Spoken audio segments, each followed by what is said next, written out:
95۔ اعوذ باللہ من الشیطان الرجیم، بسم اللہ الرحمن الرحیم۔ ان اللہ فالق الحب والنوى يخرج الحي من الميت ومخرج الميت من الحي ذلكم الله فأنى تؤفكون۔ فالق الإصباح وجعل الليل سكنا والشمس والقمر حسبانا ذلك تقدير العزيز العليم۔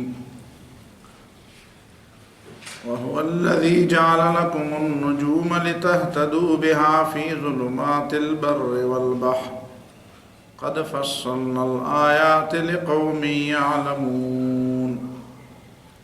وهو الذي أنشأكم من نفس واحدة فمستقر ومستودع قد فصلنا الآيات لقوم يفقهون۔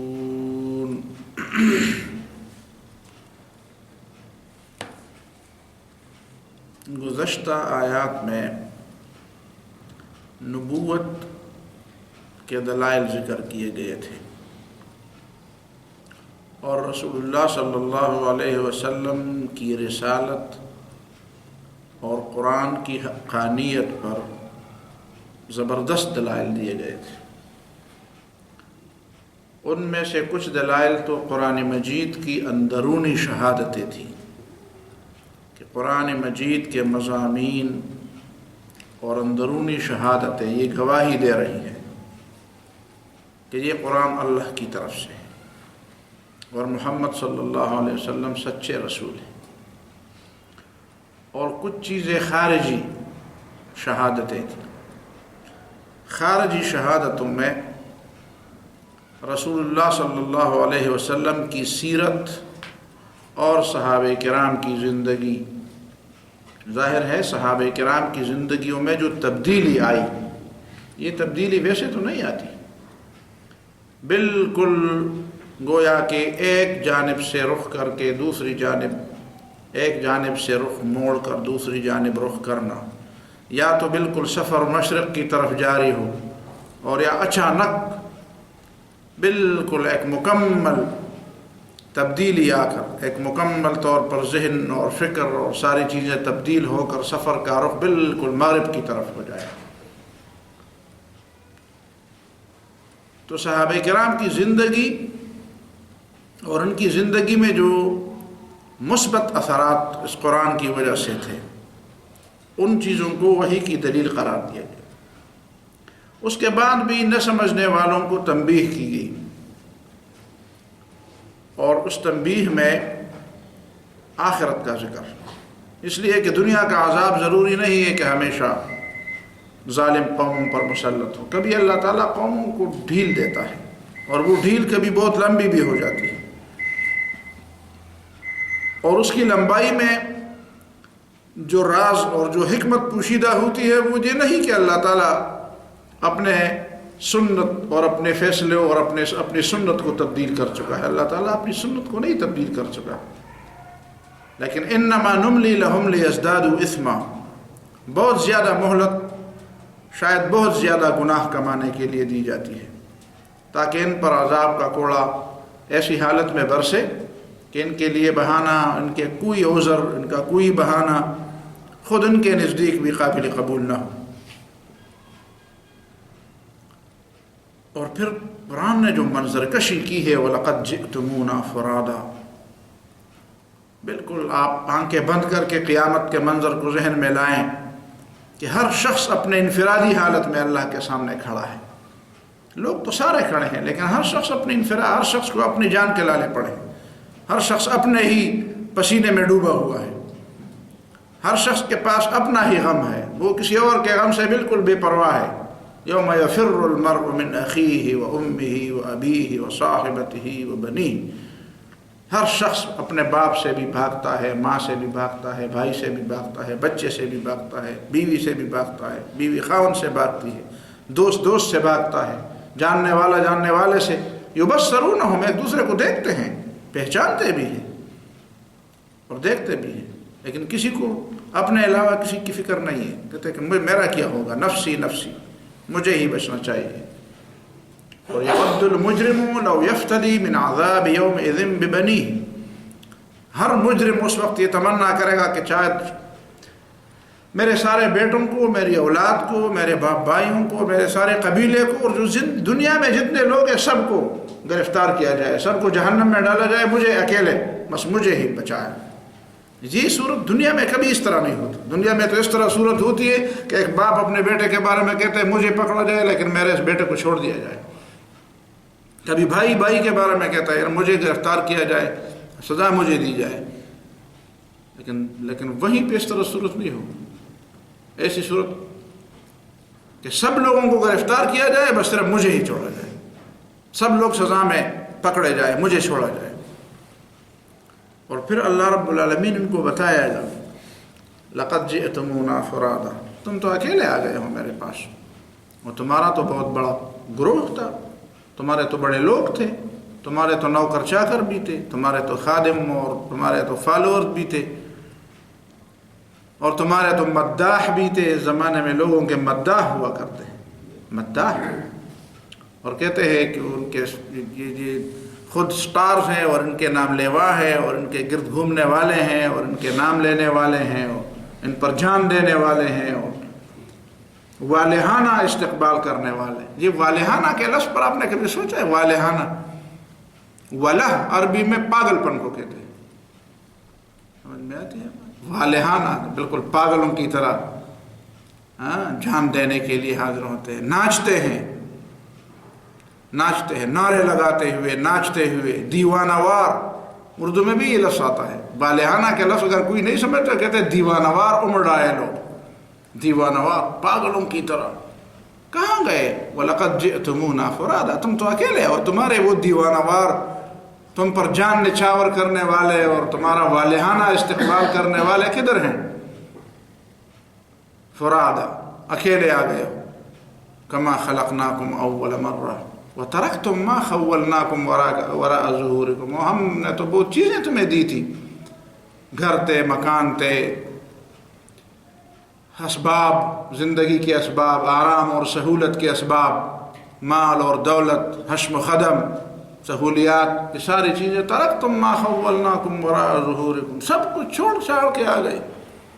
تو اس صورتحال کے آنے سے پہلے اللہ تعالیٰ نے اس کی ایک ایسی منظرکشی کی ہے کہ اگر آدمی کو اللہ کی بات پر تھوڑا سا بھی اس کو اتنی اہمیت بھی اس کسی کے ذہن میں ہو کہ چلو یہ بھی سننے کی بات ہے، تو وہ سن کر سمجھ سکتا ہے کہ واقعی یہ چیز بڑی یہ تو آنے والی. تو اس آخرت سے ڈرانے میں یعنی فائدہ یہ ہے کہ آخرت کے بغیر آدمی اس طرح نہیں ڈرتا. آخرت کا ڈراوا اگر کسی کے ذہن میں نہ ڈالا جائے تو دنیا کی کوئی چیز ایسی نہیں ہے جس کی بنیاد پر آدمی ان چیزوں کے لیے آمادہ، اخلاقیات میں، کردار میں، اور پھر بڑے بڑے مفادات کو قربان کرنے کے لیے اور بہت بڑی بڑی قربانیاں دینے کے لیے اور بہت بڑی بڑی چیزوں سے اپنے ہاتھ روکنے کے لیے ایسے انسان تیار نہیں ہوتا. یہ تو تب تیار ہوتا ہے جب اس کو پتہ چل جاتا ہے. مجھے میرے ایک دوست نے بتایا کہ امریکہ میں کوئی نو مسلم تھا اور اس کے بارے میں اس نے کہا کہ مجھے ذاتی طور پر اس کے بارے میں علم ہے کہ جب وہ کوئی گناہ کی کوئی بات ہو جاتی تھی اس کے ذہن میں، اس کے دماغ یا اس کی آنکھیں یا اس کا دل دماغ کسی گناہ کی طرف مائل ہوتے تھے تو اس کے پاس لائٹر ہوتی تھی، تو چپکے سے وہ لائٹر جلا کر اپنی انگلی کو جلاتا تھا اور اسی طرح وہ اپنے فکر کو سیدھے راستے پر لگاتا تھا. لوگوں نے یعنی اپنی اصلاح کے لیے، ہم پتہ نہیں نسلی مسلمان ہوتے ہوئے ہمارے ذہن میں اس طرح کی چیزیں آتی نہیں، اور اس نے اپنے فکر کو سیدھے راستے پر جلانے کے لیے اس نے آخرت کے عذاب کا اپنے دنیا میں اپنے آپ کو مزہ چکانے کے لیے لائٹر ساتھ رکھی ہوئی تھی. وہ کہتے کہ میرا ذہن جب ادھر ادھر جاتا ہے تو میں فوراً لائٹر جلاتا. تو کہتے کہ کسی کو کہتا نہیں تھا لیکن اس نے پکڑ لیا تھا، اس نے معلوم کیا تھا. تو یہ وہ آخرت کی سزا ایسی چیز ہے کہ جس کے ڈر کی وجہ سے انسان بڑے بڑے گناہوں سے بھی رک جاتا ہے. اور یہ چیز نہ ہو تو انسان کے پاس کتنے بہانے ہیں اور کتنے طریقے اس نے ایجاد کیے ہیں اور کتنے چور راستے اس نے نکالے ہیں. انسان تو پھر چور راستے نکالتا ہے. اور پھر اپنے نفس کو مطمئن کرنے کے لیے اس کے پاس 100 دلیلیں ہوتی ہیں، دوسروں کو بھی مطمئن کر دیتا ہے، جھوٹ پر اتنی دلائل دے دے گا کہ تمہیں بھی جھوٹ پر آمادہ کر دے گا، تمہیں اپنے سچ ہونے پر اور کسی سچائی پر بھی وہ متزلزل کر دے گا کہ واقعی ایسا ہے۔ انسان کے پاس تو چالاکی کے بڑی چیزیں ہیں، تو یہی چالاکی تو پھر انسان کو کہیں سے کہیں لے جاتی ہے۔ تو یہ بنیادی بات تھی کہ اللہ رب العالمین نے آخرت کا ڈر اور آخرت کا خوف دلا کر کہ پھر یہ نہ کہو کہ ہمیں پتہ نہیں تھا۔ اس کے بعد پھر دلائل کی طرف آیا جاتا ہے، دلائل کی طرف۔ خوف اور دلائل دونوں ساتھ ساتھ، دنیا کے نظاموں کی طرف، دنیا کے قوانین کی طرف، صرف یہ نہیں کہ بس یہ ڈو اور نہ ڈو نٹ، یہ کرنے کی ہے اور یہ نہ کرنے کی، بس اس طرح نہیں ہے بات۔ بات یہ ہے کہ قرآن ساتھ ساتھ وہ دلائل بھی دیتا ہے، واعظ اور نصیحت اور یہ ساری چیزیں، ترغیبات اور ترہیبات، نرم اور گرم الفاظ ساتھ ساتھ، پھر اب دلائل دیتے ہیں۔ کیسے دلائل ہیں؟ دیکھیں، وہ ایسے دلائل نہیں جس کے لیے فلسفی ہونے کی ضرورت ہے، کسی بڑے فلاسفر ہونے کی ضرورت، کسی بڑے تیز اور انتہائی گہری اور وہ بصیرت، ایسی نہیں ہے، سادہ سے آدمی کے ذہن میں یہ بات آ جاتی ہے۔ ان اللہ فالق الحب والنوا، اللہ پھاڑنے والا ہے گٹھلی اور تخم کے دانے کو پھاڑنے والا، حب دانا، نوا گٹھلی اور دانے کو پھاڑنے والا، اور یخرج الحی من المیت، نکالتا ہے وہ زندے کو مردے سے، ومخرج المیت من الحی، اور وہ نکالنے والا ہے مردے کو زندہ سے، اور ذالکم اللہ، یہی کام جو کرنے والا ہے وہ اللہ ہے، وہ نیچر نہیں ہے، یہ خود بخود نہیں ہوتا، یہ کسی اندھے نیچر اور اندھی فطرت سے نہیں ہو سکتا یہ چیز۔ فَأَنَّا تُؤْفَكُونَ، تم کہاں بھٹکے جاؤ گے، تم کہاں بہکائے جاتے ہو۔ ان اللہ فالق الحب والنوا، اور دوسری جانب فالق الاصباح، اللہ صبح کے سپیدہ نمودار کرنے والا، رات کی تاریکی کو چھید کر، رات کی تاریکی کو کاٹ کر، اس میں سے جس طرح زمین کو کاٹ کر اور تخم کو اور دانے کو اور گٹھلی کو کاٹ کر اس میں سے کونپل نکالتا ہے، اسی طرح وہ رات کی تاریکی کو کاٹ کر اس میں سے صبح اور سپید صبح نمودار کراتا ہے۔ وَجَعَلَ اللَّيْلَ سَكَنًا وَالشَّمْسَ وَالْقَمَرَ حُسْبَانًا، اور اللہ نے بنایا رات کو آرام کے لیے اور سورج اور چاند حساب کے لیے۔ ذَلِكَ تَقْدِيرُ الْعَزِيزِ الْعَلِيمِ، یہی منصوبہ ہے، تقدیر، یہی پلاننگ ہے، یہی منصوبہ ہے اس ذات کا جو غالب بھی ہے اور علم والا بھی ہے۔ اب ان دو آیتوں پر واقعی اگر کوئی غور کر لے، یہ پودے جو ہمارے ذہن میں کوئی اہمیت نہیں رکھتے، ایک ایک پودا اور ایک ایک بوٹا اور ایک ایک درخت اور ایک ایک پتا، یہ اللہ تعالیٰ کی قدرت کی زبردست دلیل ہے۔ اس میں زندگی کہاں سے آ گئی؟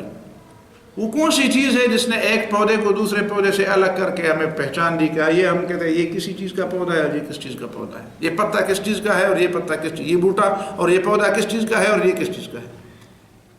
یہ امتیاز جو ہمارے ذہنوں میں آتی ہے، یہ امتیاز وہیں پہ کس نے پیدا کی؟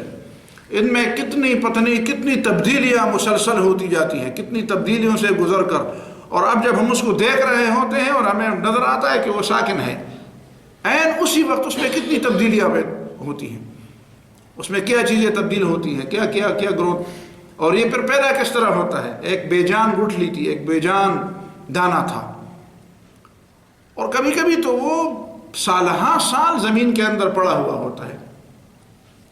عرب کے ممالک میں جہاں پہ انتہائی شدید گرمی ہوتی ہے، صحراؤں میں، اور کبھی کبھی 9-10 سال تک بارشیں نہیں ہوتی، لیکن 10 سال بعد جب بارش ہو جاتی ہے تو وہاں کوئی گٹھلی، کوئی تخم، کوئی دانہ پڑا ہوتا ہے اور وہ کونپل نکال لیتا ہے، جس میں کوئی زندگی کے آثار نہیں پائے جاتے۔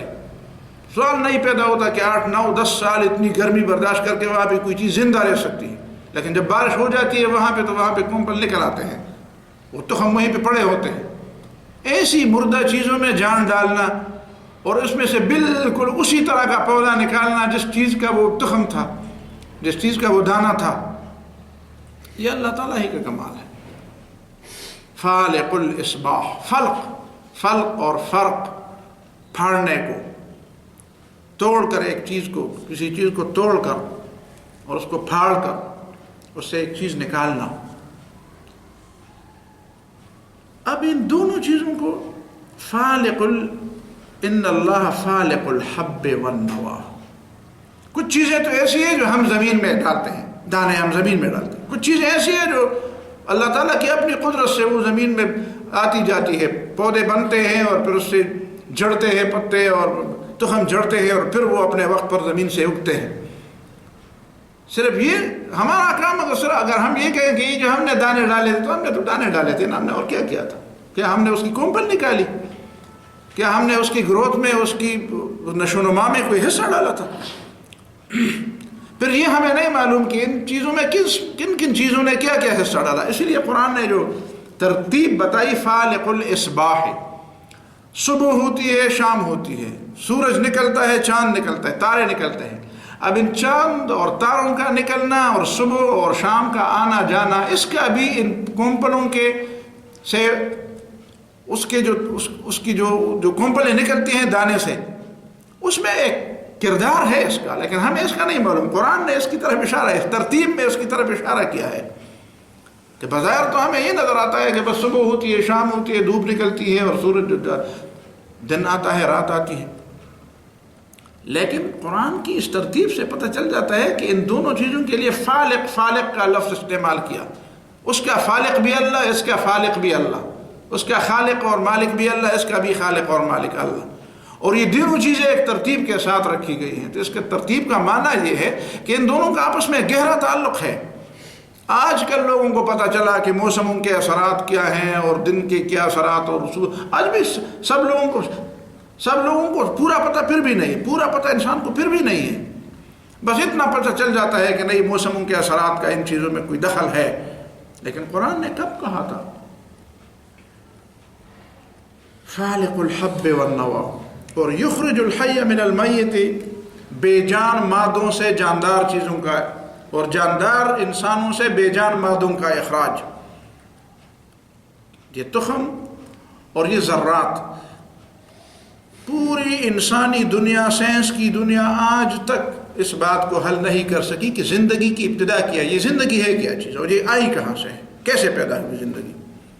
وہ اس بات کو تو سمجھتی کہ اس میں زندگی ہے اور اس میں زندگی ہے، لیکن یہ کہ زندگی پیدا کیسے ہوئی، اس کی ابتدا کیسے ہوئی، کیسے بے جان چیزوں میں زندگی پڑ گئی. وہ سیل تک پہنچے، سیل کے آگے پھر پروٹین تک، اور پروٹین کس چیز سے بنی ہے اور اس کے عناصر کیا ہے، اس کے ایلیمنٹس کیا ہے، اور گندک کیا ہے، اور ہائیڈروجن کیا ہے، اور کاربن کیا ہے، اور آکسیجن کیا ہے، اور یہ اس میں اندر، اور اس کے اندر پھر اور کیا کیا چیزیں. یہ ساری چیزوں تک تم پہنچ گئے ہو، لیکن تم اس حد تک آگے نہیں پہنچ سکتے کہ یہ ہوا تو ایسا ہوا، لیکن اس کی ابتدا کیسے ہوئی.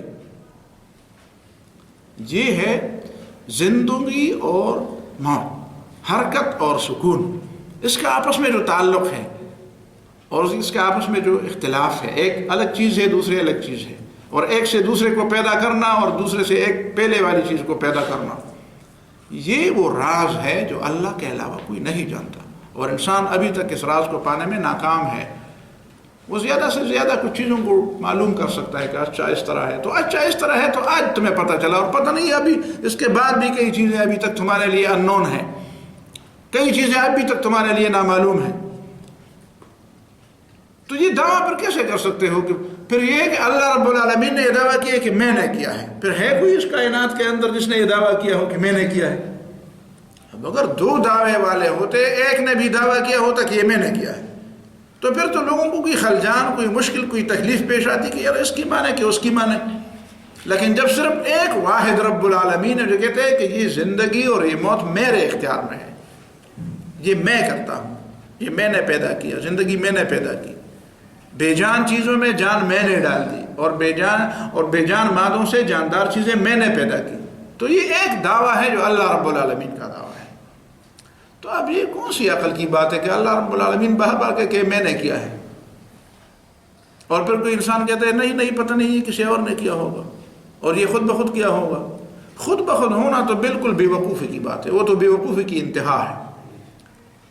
کوئی دوسرا کرنے والا، کوئی دوسرا دعوے دار ہو کہ وہ کہے کہ میں نے کیا ہے، تو چلو ہم دیکھتے تھے کہ وہ کون ہے. اگر وہ نہیں ہے تو یہ بات کہ یہ خود بخود پیدا ہوا، یہ خود بخود پیدا ہونا کون سی بات ہے؟ کبھی اس پوری دنیا کی زندگی میں بائی چانس کوئی ایسی چیز پیدا کی گئی ہے؟ By chance. اور آج ہمارے سامنے کوئی اس طرح کا تجربہ کر لے، ہم الف با تا سا اور اے بی سی کے کئی چھوٹے چھوٹے حروف بنا کر ایک ڈھیر بنا دیتے ہیں اور اس کے اندر ایک پٹاخہ چھوڑ دیتے ہیں، اور پھر مجھے بتایا جائے کہ ایک جملہ اس سے بن گیا ہے بائی چانس. چلو تو ایک جملہ تو بن جاتا، ایک جملہ بن جاتا. ہم اندھوں کی طرح اس کو پھینک دیتے ہیں اور پھر وہاں دیکھتے ہیں کہ لکیریں بالکل بن گئی ہیں، اور جب دوبارہ ہم پھینکتے ہیں تو تب بھی اسی طرح کی لکیریں بنتے ہیں اور اسی طرح کے جملے بنتے ہیں. تو یہ ہوگا؟ یہ کبھی ہوا ہے دنیا میں؟ تو یہ کون سی بات ہوئی جب اللہ نے فرمایا کہ میں کرتا ہوں؟ ذالکم اللہ، یہ جو تمہیں یہ کام جو کرتے ہیں اور یہ جو اس کے اختیار میں ہے، یہ تو اللہ ہی ہے. تو فَأَنَّا تُؤْفَكُونَ، تم کہاں پہ الٹے پاؤں پھرائے جا رہے ہو، بہکائے جا رہے ہو. ٹھیک ہے نا؟ افک جھوٹ کو کہتے ہیں. ایک ہے افکا یا افکو، جھوٹ کی طرف خود جانا. دوسرا ہے یؤفکو، اوفک یوفکو. تو قرآن نے یہ نہیں فرمایا فَأَنَّا تَأْفِكُونَ، تم کہاں جھوٹ بنا کے چلے جاتے ہو. کہتے تم اندھے بنائے گئے ہو، تمہارے گلے میں کسی نے رسی ڈال دی ہے اور تمہیں کسی دوسری طرف لے جایا جاتا ہے، تمہیں پتہ نہیں ہے تمہارے پاؤں میں رسی پڑی ہے. اور یہ بات انسان کو سمجھ نہیں آتی. انسان یہ سمجھتا ہے کہ میں آزاد ہوں. انسان سمجھتا ہے میں آزاد ہوں. کیسے آزاد ہوں؟ اس طرح کے آزاد ہو کہ تم جس چاہو جس کی بندگی کرو تو کر لو. یہ سوال پیدا نہیں ہوتا کہ تم اس طرح آزاد ہو کہتے کہ میں کسی کی بندگی سے بالکل آزاد ہو جاتا ہوں. سوال نہیں پیدا ہوتا. میں تو بطور چیلنج یہ بات کہہ سکتا ہوں کہ سوال نہیں پیدا ہوتا کہ آدمی کسی بندگی سے بالکل آزاد ہو جائے. وہ بندگی تو کرے گا. سوال پیدا نہیں ہوتا کہ وہ بندگی سے آزاد ہو جائے. بندگی تو وہ کرے گا. غیر اختیاری معاملات میں وہ اللہ تعالیٰ کی بندگی کرے گا. اس دن پیدا ہوگا جس دن اللہ نے پیدا کرنے کے لیے پیدا مقرر کیا ہے. اس دن مرے گا جو دن اللہ نے مرنے کے لیے مقرر کیا. اس دن خوش ہوگا جو اللہ نے خوش ہونے کے لیے مقرر کیا ہے. اس دن پریشان ہوگا اس وقت پریشان جو پریشانی کے لیے اللہ تعالیٰ نے مقرر. اس دن معزز ہوگا جو اس کے معزز ہونے کے لیے اللہ نے مقرر کیا. اس دن ذلیل ہوگا جو دن اللہ تعالیٰ نے اس کے ذلیل ہونے کے لیے مقرر کیا. سوال پیدا نہیں ہوتا فرعون ہو، ماؤ زیدونگ ہو، اور کارل مارکس ہو، کہ لینن ہو، کہ اسٹالن ہو، کہ کوئی دوسرا ہو، چوین لائی ہو. یہ تو سوال پیدا نہیں ہوتا. تو غیر اختیاری معاملات میں تو اللہ تعالیٰ کی بنے گا. باقی رہی اختیاری بات، تو اختیاری بات میں اگر وہ اللہ کے سامنے سے دریز نہیں ہوگا تو پھر کسی بت کے سامنے سے دریز ہوگا. کچھ بھی نہیں تو یا اپنے جیسے بندے کے سامنے وہ سر زمین پر رکھے گا اور وہ 100 دفعہ بھی سر زمین پر رکھ دے گا پھر بھی وہ اس سے خوش نہیں ہو. کہتے کہ مزید ڈو مور، اور بھی رگڑو، اٹھو مت. ہم نے پڑھا ہے کتابوں میں ہمارے اس پاکستان ملک کے اندر ایسے وزیر اعظم گرو ہیں جو جن کو قومی اسمبلی کے لوگ آ کر ان کے سامنے سجدے کرتے تھے اور گڑگڑاتے تھے، ان کی پارٹی کے لوگ، اور پھر ان کو ذلیل کرنا اس کو مزہ دیتا تھا. یہ غلط بات ہے. یہ غلط بات ہے کہ آدمی کہتا ہے کہ میں بندگی سے آزاد ہو جاؤں اور یا خود اپنے نفس کی بندگی کرے گا. اور سب سے بدترین بندگی اپنے نفس کی بندگی ہے. آدمی تو کہتے ہیں میری مرضی ہے، میں خود اپنی مرضی چلاتا ہوں، میں خود مرضی اپنی مرضی میں آزاد ہوں. لیکن سب سے بدترین بندگی جو انسان کرتا ہے وہ اپنے نفس اور اپنے خواہشات کی بندگی کرتا ہے. ما تحت ادیم السماء من الہ یعبد من دون اللہ ابغض عند اللہ من هوى یتبع. آسمان کے نیچے جن جھوٹے خداؤں کی بندگی ہوتی ہے ان میں سب سے بدترین جھوٹا خدا وہ کیا ہے؟ وہ خود انسان کا اپنا نفس ہے. تو اگر اپنے نفس کی یا کسی شیطان کی بندگی کرو گے یا شجر حجر کی بندگی کرو گے تو بندگی سے تو تم آزاد نہیں ہو. تو پھر اللہ تعالیٰ کی بندگی کیوں نہ کرو؟ فَأَنَّا تُؤْفَكُونَ. جو لوگ کہتے ہیں کہ ہم بندگی سے آزاد ہونا چاہتے ہیں، اس کا مطلب یہ ہے کہ نفس نے، خواہش نفس نے، یا کسی دوسرے انسان نے، یا کسی مفاد نے، یا کسی خوف نے، یا کسی لالچ نے، یا کسی اور بت نے اس کے گلے میں ایک رسی ڈالی ہے، اسے پتہ نہیں فَأَنَّا تُؤْفَكُونَ، تمہیں پتہ ہے تمہیں کہاں لے جایا جا رہا ہے، تمہارے گردن میں رسی پڑی ہوئی اور کوئی تمہیں ہانک رہا ہے جانوروں کی طرح. تو یہ تو جانوروں کی سی باتیں ہیں، جانوروں کے لیے تو یہ ٹھیک ہے کہ اس کے رسی میں گلے میں رسی ڈالی جائے اور اس کو ہانکا جائے. فَأَنَّا تُؤْفَكُونَ، تم کہاں پہ ہانکائے جا رہے ہو. یہ بات قرآن نے کی. اور پھر فرمایا فالق الاصباح، اللہ صبح کو پھاڑنے والا، رات کو پھاڑ کر صبح نمودار کرنے والا، آشکارا کرنے والا. اور پھر وجعل اللیل سکنا، صبح نمودار ہوئی تو رات آرام کے لیے تھا. اب یہ رات کا جو سکون ہے یہ آپ کو دن میں نہیں مل سکتا، اور دن میں کام کرنے کے لیے جو مواقع ہے وہ آپ کو رات کے وقت نہیں مل سکتے. اگر پوری زندگی رات کی رات رہی تو آپ کو کام کے لیے وہ وقت نہیں ملتا تھا جو آپ اب دن کے وقت ملتا ہے. اور اگر پوری عمر دن ہی دن ہوتا تو آپ کو سکون کے لیے سوال پیدا نہیں ہوتا. جو رات کو جو سکون ملتا ہے، آپ دن کو بھی سوتے رہیں اور رات کو بھی، رات کو جو سکون آپ کو ملتا ہے وہ دن کو نہیں ملتا. رات کی نیند میں جو سکون ہے، اور خاص کر ابتدائی حصے میں جو سکون ہے، وہ آپ کو اس وقت نہیں ملتا جب آپ دن کو سوتے ہیں. وَجَعَلَ اللَّيْلَ سَكَنًا وَالشَّمْسَ وَالْقَمَرَ حُسْبَانًا، اور سورج اور چاند کے اس نظام کو انسان اس کو سمجھتا نہیں ہے، پورے کے پورے طور پر اس کو نہیں سمجھتا. یہ چلتے ہیں پھرتے ہیں، گریویٹی ہے، آئے بائیں شائیں کرتا ہے. یہ ابتدا میں اللہ تعالیٰ ان چیزوں کو حرکت کس نے دی، اور جو حرکت دی تو اس حرکت میں ابھی تک وہ کوئی ڈواڈول کیوں نہیں ہوئی، ابھی تک اس میں کوئی ایسی وہ کیوں نہ پیدا ہوئی، کوئی ایسی غلطی اس میں کیوں نہیں ہوئی کہ بالکل وہ ایک دوسرے کے ساتھ ٹکرا گئے. اور پھر اس کو ایک فاصلے پر کس نے رکھا کہ ہمارے لیے دنیا جو ہے نا یہ رہائش کے قابل ہو جائے. اور یہ موسموں کی تبدیلی پھر کیسے اپنے اپنے وقت پر آتی ہے جو ہماری ضرورت ہے، اور یہ اوقات پھر کیسے اپنے اپنے وقت پر آتے ہیں. اور یہ سردی اور یہ گرمی کیوں اپنے اس معیار پہ آتی ہے کہ ہماری یہ زمین جو ہے اس کے باوجود یہ ساری چیزوں کے لیے مناسب. تو یہ تو تقدیر العزیز العلیم ہے. والشمس والقمر حسبانا، پھر حساب کے لیے اللہ تعالیٰ نے ان دونوں کو مقرر کیا.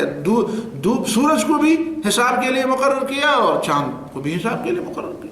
چاند کا حساب بھی، لیکن چاند کا حساب آسان ہے اور سورج کا حساب مشکل ہے، اس لیے کہ وہ اس کے لیے چاہیے وہی جنوری فروری اور کون سی تاریخ ہے اور کون سی تاریخ ہے. اور رات اس کو دیکھو، چاند کو دیکھو تو خود تاریخ کا پتہ چل جائے گا، اندازے تم بتا سکتے ہو کون سی تاریخ ہے، اس کا بڑھنا، اس کا گھٹنا. یہ بالکل اسی وجہ سے تو رسول اللہ نے فرمایا اِنَّ أُمَّةٌ أُمِّيَّةٌ، ہم عام لوگ ہیں، ہم اس طرح کی لا نحسب ولا نكتب، یہ حساب اور کتاب ہم نہیں جانتے. الشهر هكذا وهكذا وهكذا، بس مہینہ اس طرح ہوتا ہے، کبھی 29 کا کبھی 30 کا ہوتا ہے. کتنا سادہ سا نظام ہے. والشمس والقمر حسبانا، تو سورج اور چاند اور دن اور رات اور یہ پودوں کا اگنا اور پودوں کا بڑھنا، ان کی بڑھوتری اور ان کا پھر اپنے میچورٹی کو پہنچنا اور پھر ان کا غائب ہو جانا اور پھر ان کی تخم زمین میں جا کر غائب ہو جانا اور پھر وقت آنے پر پھر ان کو گروتھ اور پھر ان کو نشو و نما دینا، یہ اللہ رب العالمین کا ہے، کسی اور کا نہیں ہو سکتا. فالق الاصباح، اللہ صبح کو پھاڑنا ہے، رات کی تاریکوں کو پھاڑ کر صبح لانے والا ہے. وجعل اللیل سکنا، اور اللہ نے بنایا ہے رات کو سکون کے لیے. والشمس والقمر حسبانا، اور سورج اور چاند کو حساب کے لیے، یا ایک حساب کے مطابق. دیکھیں نا، ہمارے حساب کے لیے ہم اس سے دنوں، مہینوں، ہفتوں اور سالوں کا حساب بناتے ہیں، لیکن ایک اور حساب ہے، اس حساب کو ہم نہیں جانتے کہ ایک زمین سے کتنا اس کو دور ہونا چاہیے، اس کے چکرے کتنے ہونے چاہیے، وہ کب تک، وہ تو قرآن نے دوسری جگہ پہ فرمایا ہے والشمس تجری لمستقر لها ذلك تقدیر العزیز العلیم. یہ سورہ پورا نظام چل رہا ہے، حرکت میں ہے، یہ حرکت میں ہے، کسی طرف جا رہا ہے. اور ذلك تقدیر العزیز العلیم، اس کے لیے منصوبہ اس ذات نے بنایا ہے جو عزیز بھی ہے، غالب بھی ہے اور علم والا بھی ہے. اور پھر وَهُوَ الَّذِي جَعَلَ لَكُمُ النُّجُومَ لِتَهْتَدُوا بِهَا فِي ظُلُمَاتِ الْبَرِّ وَالْبَحْرِ، اللہ وہی ہے جس نے تمہارے لیے تاروں کو پیدا کیا. دیکھیں نا، سورج، چاند اور تارے یہ ایک ترتیب میں بیان کرتے ہیں، کیونکہ تاروں کا بھی اس میں کوئی حصہ ہے کوئی اس میں کوئی کمال ہے اور ان چیزوں میں اس کا کوئی اثر اللہ تعالیٰ یہ اثر تو نہیں رکھا ہے جس طرح پرانے زمانے کے لوگ تھے کہ اس وجہ سے بارشیں ہوتی ہیں اور یہ ہوتا ہے اور وہ ہوتا ہے مترنا بناؤ ان قضا. لیکن ان پودوں کے گھٹنے بڑھنے اور ان کے نشو و نما میں اللہ تعالیٰ ان سے کام لیتا ہے. اور پھر ایک فائدہ ان کا یہ بھی بیان کیا لِتَهْتَدُوا بِهَا فِي ظُلُمَاتِ الْبَرِّ وَالْبَحْرِ تاکہ تم بحر و بر کے اندھیروں میں ان کے ذریعے راستہ سیکھو. آج لوگ کہیں گے کہ بحر و اندھیرے دن میں بھی اندھیرے ہو سکتے. آپ ایک صحرا میں کبھی آپ کو جانا ہو, جنگلوں میں آپ کو جانا ہو تو دن ہو, سورج بھی نکلا ہوا ہو, لیکن آپ کو اندھیرا, آپ دماغی و فکری اندھیرا, راستہ نہیں معلوم کہاں جائیں کس طرف جائیں. تو یہ تارے ہی ہیں. آج کل کمپاس کے باوجود بھی آپ تاروں سے فائدے, آپ جو لوگ سمندروں میں سفر کرنے والے ہوتے ان پہ ایسی اوقات آتے بغیر اس کے نہیں ان کو پتہ چلتا. لِتَهْتَدُوا بِهَا فِي ظُلُمَاتِ الْبَرِّ وَالْبَحْرِ تاکہ تم خشکی اور تری کے اندھیروں میں انگی کے ذریعے ہدایت پاؤ. تو ہدایت دو قسم کی ہے. ایک ہدایت تو وہ لوگ پاتے ہیں کہ بھئی راستہ روم کی طرف جاتا ہے کہ شام کی طرف جاتا ہے, لیکن وہ جو ہدایت کبریٰ ہے وہ بہت کم لوگ لیتے ہیں کہ اس کا پیدا کرنے والا کون ہے اور اس نظام کا بنانے والا اور اس نظام میں اپنا حکم اور اپنی تدبیر اور اپنی حکمت چلانے والا کون ہے. دو قسم کی ہدایات ہیں. ایک ہدایت یہ ہے کہ تم اسی طرح تو ہدایات یہ لوگوں سے لوگ کئی چیزوں سے لیتے ہیں, بھائی یہ چیزیں ہمارے فائدے کی ہے اور اس میں سے اپنا فائدہ اٹھانا چاہیے, اپنی سہولت کے لیے ان چیزوں کو کام میں لانا چاہیے. ایک تو یہ فائدہ ہے. ایک یہ فائدہ ہے جس کو آپ ہدایت کبریٰ کہیں کہ وہ بڑی ہدایت کہ ان کی پیدائش کا مقصد کیا ہے, پھر میری پیدائش کا مقصد کیا ہے, پھر اس ذات کی مرضی کیا ہے, کس چیز سے وہ ناراض ہوتا ہے, کس چیز سے وہ راضی ہوتا ہے, اور مجھے کرنا کیا چاہیے, مجھے اس کی رضا حاصل ہونی چاہیے, اس کے رضا کے پیچھے دوڑنا چاہیے. یہ اصل ہدایت ہے. لِتَهْتَدُوا بِهَا فِي ظُلُمَاتِ الْبَرِّ. ایک دماغ کا اندھیرا وہ بھی ہے اور یہ بھی ہے. ان کا دماغ بھی اندھیرے میں ہے جو جہاز تو ٹھیک چلاتے ہیں لیکن یہ نہیں معلوم کرتے کہ خالق و مالک کی مرضی کیا ہے اور کیسے اس پہ عمل کیا جائے, اور نہ اس کی مرضی پر چلتے ہیں. تو ان کے دماغ میں بھی اصل اندھیرا تو ان کے دماغ میں ہے. جہاز بھٹک جائے گا تو پھر کیا ہوگا, دوسرے طریقے سے راستہ مل جائے گا نہیں, زیادہ سے زیادہ موت آئے گی. تو موت کے بعد تو وہ بھٹکنا تمہیں کوئی نقصان نہیں دے گا نا, موت ہی آخری نقصان ہے جو وہ دے گا.